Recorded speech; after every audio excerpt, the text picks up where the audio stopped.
good morning, guys. Just changing duties today. Tracy's the designated driver for the day. Say hi. And I'm the passenger for today. We're on our way to Stratford right now to do another onboarding visit. Yeah, we'll take you guys to Stratford with us. We'll show you guys around.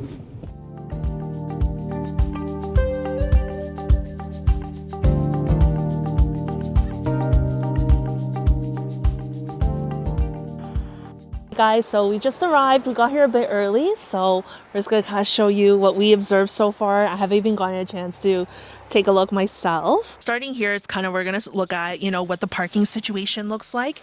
Definitely take a look at it closely, see if it's like a standard car that would fit, or a trailer, or a large SUV, roughly how many. You definitely want an idea of that. Make sure that, you look at all the entrances as well, the pathways. So for example, here, this is where cars would drive in.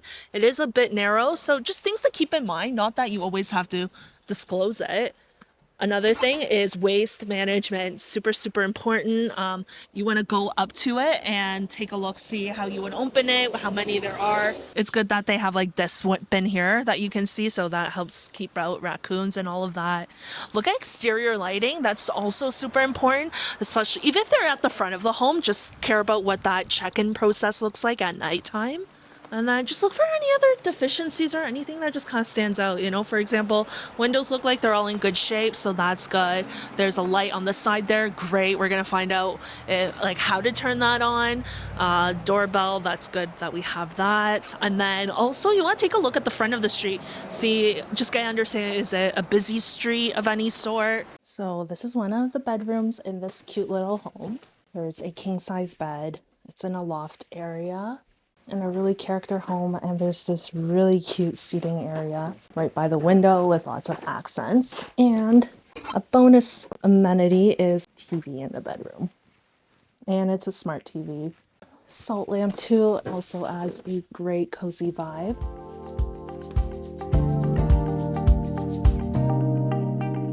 Here's the second bedroom. Very cute, a really great feature. Wallpaper, nice lamps, nice bed, lots of storage, a dresser, a huge store, and then more wall decor right here, more wall decor over there, bright windows. I really like this bedroom here. So again, I'm just gonna go through and make sure all the drawers and the dressers run smoothly. For example, we know to turn on anything that you can. So for example, we noticed that the lamp here on the floor, it doesn't work. Like, you have to hold the button. So we're gonna make sure we replace that. I'm gonna add it to my notes for the owner. And then any curtains and stuff, so we always check the curtain rods, make sure that they are on really firmly, that this can actually run smoothly. Check if it's blackout. So for example, it's not blackout. That's something we want to change right away for sleeping areas. Know how to turn on all the lamps as well. And so that's how we found out that that doesn't really work. We're gonna lift the bedding as well, make sure that the bed itself looks good, and note down any repairs and cleaning issues that are needed in here.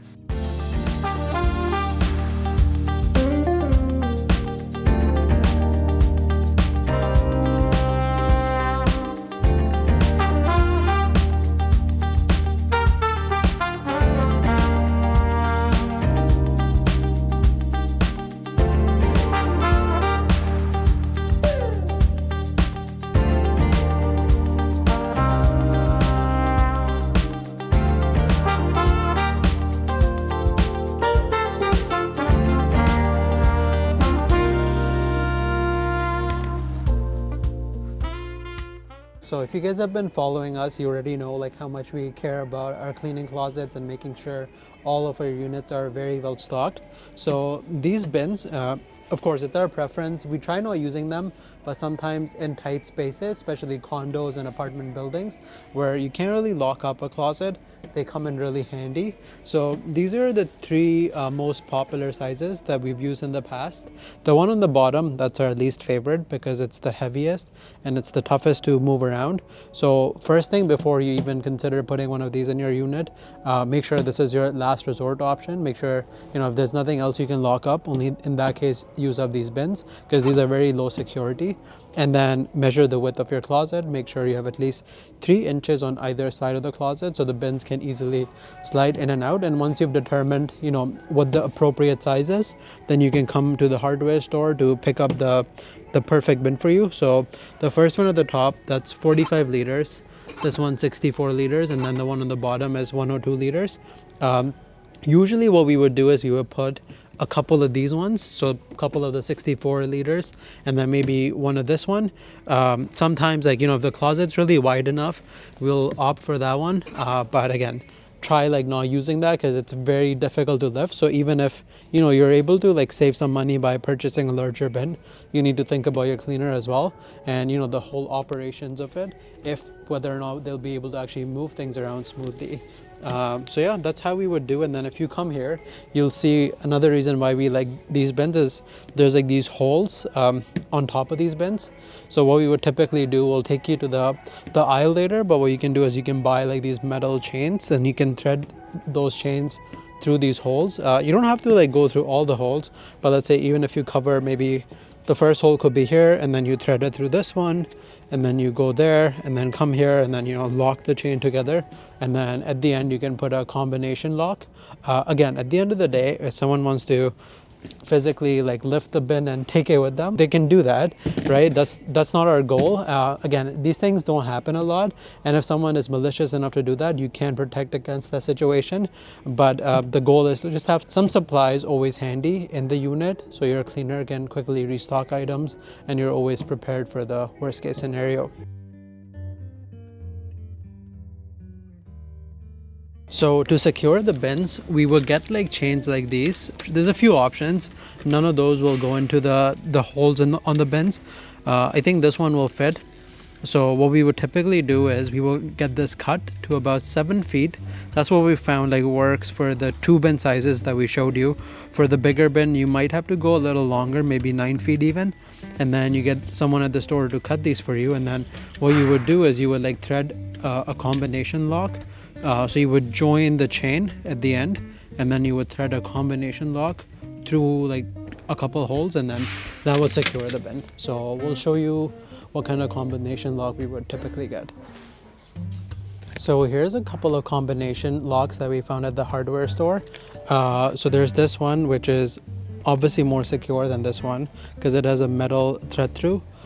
This one, it's not as secure, and it also has fewer combinations. So this one's 3 digits. So the max number of combinations is 999, but this is actually alphabetical. And then I think there's it's a 4 alphabets, so a lot more combinations, a bit more difficult to break through.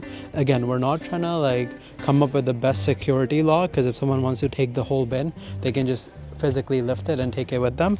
But the issue with this one is that you'll see the metal part up here, it's very thick, so it might not even thread through the metal chains that we showed you earlier. So this one will actually thread through the bin, but usually these locks are about $20 at the hardware store. What you could do is actually head to the dollar store, and then you can buy a similar one but with actually 4-digit combinations, and it would also be a lot cheaper at $4 or $5. All right, so we're back home now, and what we're probably going to work on for the rest of the night is I'm going to put together the email from our site visit today. While we're there, I do take a list of the things that I know, and then it's easy for me, so I take it on OneNote, so it syncs perfectly with my laptop and anywhere where I can log into OneNote. And then at the same time, Ahil will also, if he notices anything, he's just gonna send me pictures and notes. He's lazy, just kidding. It's just the OneNote thing doesn't sync well when 2 different people are really working on it. So for example, he'll just take stuff like this, and he'll tell me what he's noticed. So I'm just going to go through my list, his list, put it into a formal email way. I'm going to go through our master inventory list. So I have a master shopping list, and I just go through it one by one, basically just go through and see what was missing, and then we're going to fire that off to him. I think that's pretty much it. But remember to hit the like button, click the subscribe button, and follow us along in our future vlogs. Again, please comment in our comment box about anything else that you guys want to see in our videos. Good night.